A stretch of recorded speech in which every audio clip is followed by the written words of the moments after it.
बिस्मिल्लाहिर्रहमानिर्रहीम। अस्सलामुअलैकुम। 94 न्यूज़ की खास खबरों के साथ मैं हूं ताहा। अब खबर शामिल करते हैं मंदी बहाउद्दीन से।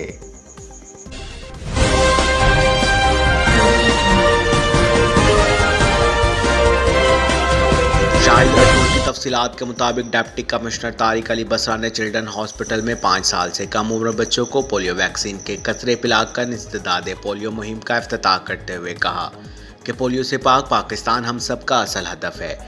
दुनिया ने पोलियो से निजात हासिल कर ली है, अब हमें इसके खात्मे के लिए कौमी फरीज़े के तौर पर तमाम तर तवानाइयाँ सर्व करना होगी। उन्होंने बताया कि 26 अक्टूबर से शुरू होने वाली 5 रोज़ा मुहिम में बेशुमार बच्चों को पोलियो के कतरे पिलाए जाएंगे। डिप्टी कमिश्नर ने कहा कि पोलियो मुहिम की कामयाबी हम सब की मुश्तरका जिम्मेदारी है।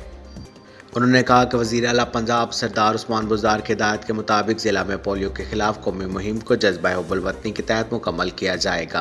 बाद-ए-ज़ात डिप्टी कमिश्नर ने चिल्ड्रन अस्पताल में जदीद फार्मेसी और रेडियोलॉजी सर्विस के शोबा जात का इफ्तिताह भी किया। डिप्टी कमिश्नर ने अस्पताल के मुख्तलिफ शोबों का मुआयना किया और अस्पताल की आराइश पर MS मोहम्मद शकील नज़र के काम को सराहा। हमें रिपोर्ट कर रहे थे शाहिद राठौर। अब तक के लिए सिर्फ इतना ही। मजीद खबरों और अपडेट के लिए 94 न्यूज़ के साथ रहिएगा। आप हमारी खबरें YouTube और Facebook पर भी देख सकते हैं। अपना ख्याल रखिएगा। अल्लाह हाफिज।